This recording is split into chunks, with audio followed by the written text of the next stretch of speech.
Hello again, my lords, ladies, and lieges, and welcome back to another Zodiac Reads, the series where Zodiac finds things to read on the internet and then, well, he reads them for you. We are once again back on r/RPG horror stories. Just can't get enough of the subreddit, can I? And I'd figured after such a long 3-part series, the Loverboy XXX saga as I like to call it, we could follow it up with something a bit more short and sweet. But without further ado, I bring you the story of a very entitled player. The Lion, the Witch, and the Entitlement of This Bitch, by user Skullbearer5. It's been about a year since this happened, and I'm still in awe of what the fuck this all was. I joined an online game on Roll20. The DM touted it as a very character-focused homebrew. He only wanted 3 players since he wanted to give all of our character heavy RP time. This sounded great to me, so I joined up. Our cast were DM, running a world where we were characters in a magical university city in a desert, in a perilous political situation. Me, Damphir chronologist and archaeologist, a hardcore nerd who turned into vampirism to have more time for his research. Friend, Ganassi monk who just arrived in a traveling circus and was exploring this new city. Entitled, human warlock who was pretending to be a wizard in the university so she could keep up with her incredibly talented sister and not get disowned. So by session 0, we are all seriously hyped. The world sounds great, the characters are great, me and Entitled are making backstories, tying our characters' backstories together.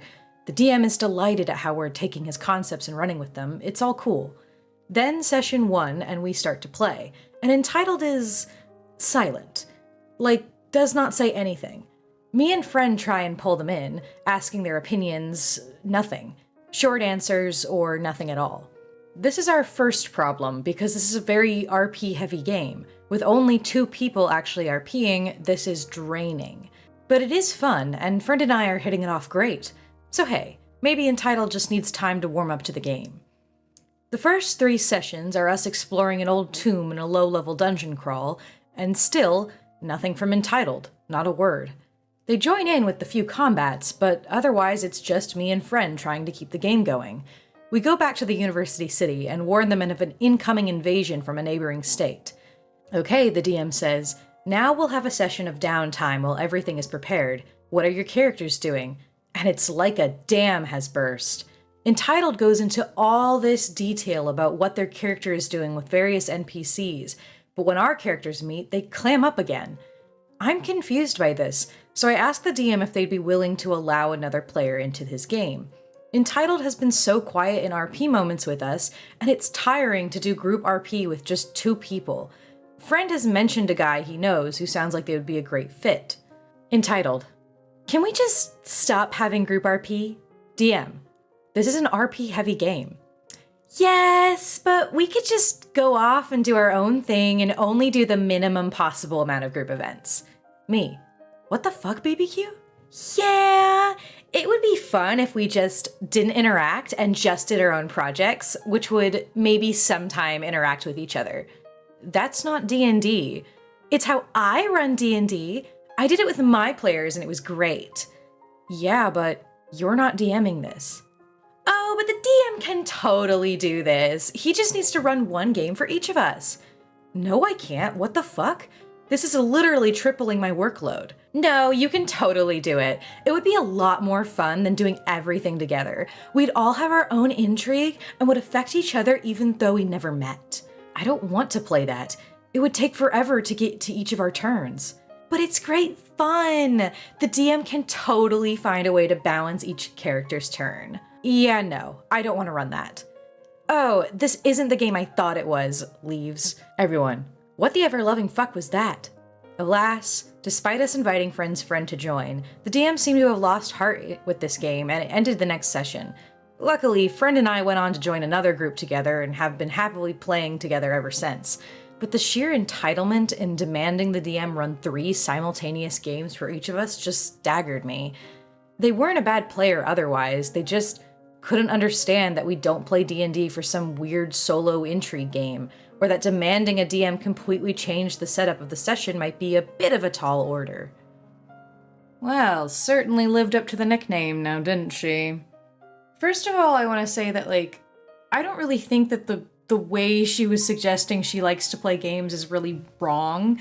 Like, I don't think that there's a wrong way to play D&D. I really don't. It's a fucking game at the end of the day. If she and, like, other people she played with got more enjoyment playing these, like, couple separate games that all cross paths eventually, I don't think there's any shame in that. It's certainly not everyone's cup of tea. I don't even know if it would be entirely my own, but I could definitely see why people might find it fun, and I don't think it was wrong. I don't think it is wrong if that's her preferred method of playing the game. But I think the entitlement really comes down to her just like, she decides she didn't like the way that these people enjoyed the game, so that clearly her way was more fun, and what she found fun was the only correct option. And also the expectation of just like, sure, it's totally fine that I've now made this where the DM doesn't have to run one game, but he has to run fucking 3 of them at the same time. Like, that's super entitled. I don't care if you ran it before and it was fine. Like, that's your life. That's not the other person you're playing the game with. That's just really not fair to expect from them just because you don't enjoy the way that most people play D&D. Like, I don't know these people, so I'm only speculating. This isn't fact at all. But I feel like in a best case scenario, maybe she was just, you know, it's her second game ever. The first one she ran was what she thought all D&D was like. And she was just nervous about role-playing with other people. She'd rather only have like a one-on-one roleplay session, whatever it is. But in worst case scenario, it kind of sounds like she could have been someone who's like, really didn't want to share the spotlight. Like, I want to be the main character of my own show. We can have a crossover once in a while, but, you know, I'm the star of my own show. You know, I don't know. It could be so many reasons, but just don't do this. Especially not to your DMs. You know, your game masters have to put in a lot of work to even keep one session with 3 players running. So don't just throw out expectations of like, well, I did this before, or a DM I had did this before, so clearly you can do it, that's fine. Like, you know, have a little bit of respect for your DMs and maybe just don't be as entitled as this person. But that's all I'll say. I'd love to hear your thoughts in the comments down below, or any suggestions of things I should read in the future. Please do like, comment, and subscribe. Help me out in the algorithm a little bit, and I will see you in the next video. Zodiac out.